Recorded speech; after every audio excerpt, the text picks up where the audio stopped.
All right, welcome back. If you're revising Macbeth for your exams, you've come to the right place. We are diving headfirst into Act 3, and let me tell you, this is the absolute turning point of the whole play. I mean, this is where things get really intense, and Macbeth's tragic path is pretty much set in stone. So let's get right into it. So, let's start with a question. I want you to imagine this for a second. You've done it. You've done the unthinkable. You've murdered your way to the very top, and that crown is finally on your head. But there's a huge catch, right? The same witches who told you you'd be king, well, they also said your best friend, Banquo, his kids are going to be kings after you. So what on earth do you do? That's the paranoid nightmare Macbeth is living in at the start of Act 3. Okay, so that paranoia, it takes us right into our first big idea for this act, the king's massive insecurity. Yeah, Macbeth's wearing the crown, but he is not feeling kingly. That thing is heavy, and it's not with glory, it's with pure fear. You know, one of the biggest things in this act is this huge split between the public Macbeth and the private Macbeth. On the outside, he's playing the part perfectly. He's throwing this grand feast, he's all smiles, being the noble, confident ruler. But on the inside, it's a totally different story. Behind that mask, his mind is just eaten up by this paranoia about Banquo and the witch's prophecy. It's that classic theme, right? Appearance versus reality, cranked up to 11. And you know what? Macbeth is absolutely right to be paranoid because his best friend, Banquo, he's not stupid. He's putting it all together. In this little speech he gives, he's basically like, okay, you've got it all, just like the witches said, and I'm pretty sure you cheated to get it. This quote is gold for any essay you're writing on suspicion or ambition because it proves Macbeth's crime is definitely not a secret. And this next line from Macbeth, it just perfectly sums up his entire mindset. He says, "To be thus is nothing, but to be safely thus." What he means is, being king means absolutely nothing if I can't be safely king. The title is worthless to him without that security. Honestly, this one thought is what drives all the horror that's about to happen.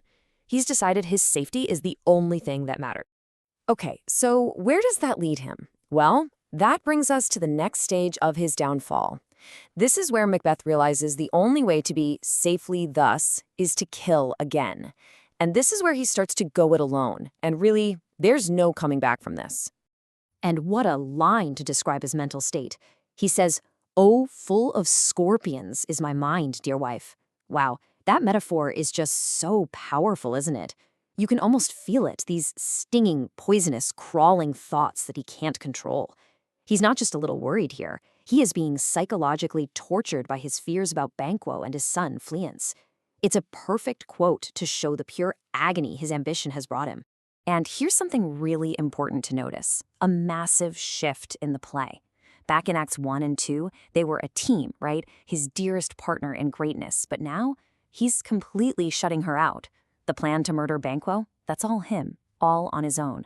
Remember how she had to push him and bully him into the first murder? Not anymore. He's acting alone now, and that twisted but powerful partnership they had is just falling apart.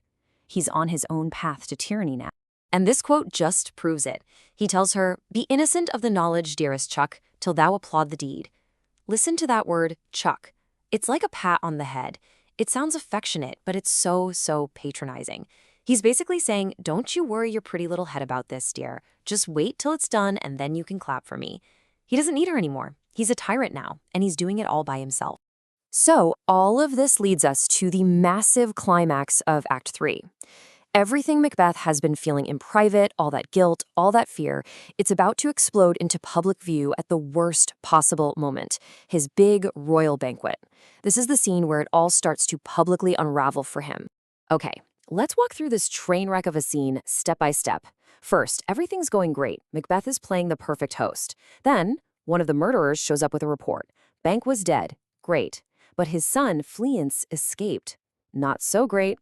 That's the trigger. Macbeth goes back to the table and, bam, Banquo's bloody ghost is sitting right in his seat. Of course, only Macbeth can see him.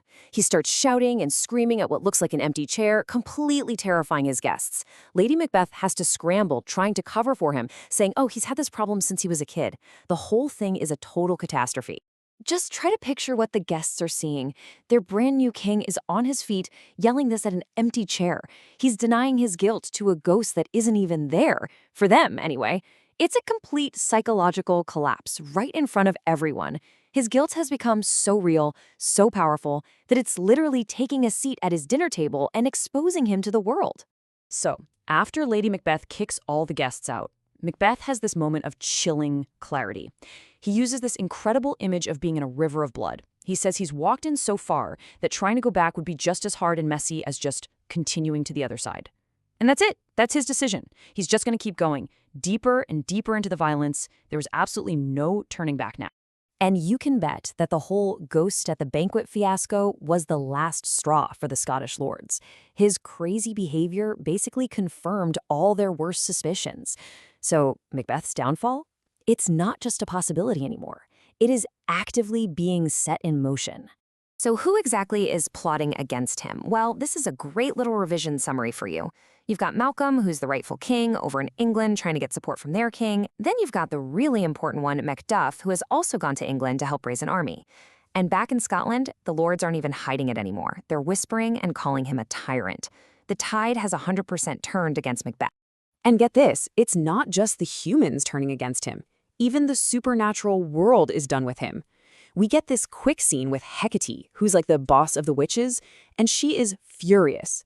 She's angry that the other witches have been messing with Macbeth without her. So she decides to take over. And her plan is to trick Macbeth with magical visions that will make him feel way too confident, leading him straight to his own destruction. How ironic is that? The very forces that built him up are now plotting to tear him down. So that's where we leave things at the end of Act 3. Macbeth is a full-blown tyrant. He's totally alone, cut off from his wife, he's haunted, literally, by the ghost of the man he just had murdered, and he's got enemies gathering on all sides. His only solution? More blood. It really leaves us hanging with this one huge question as we head into Act 4. How much longer can this guy possibly hold on to that bloody crown?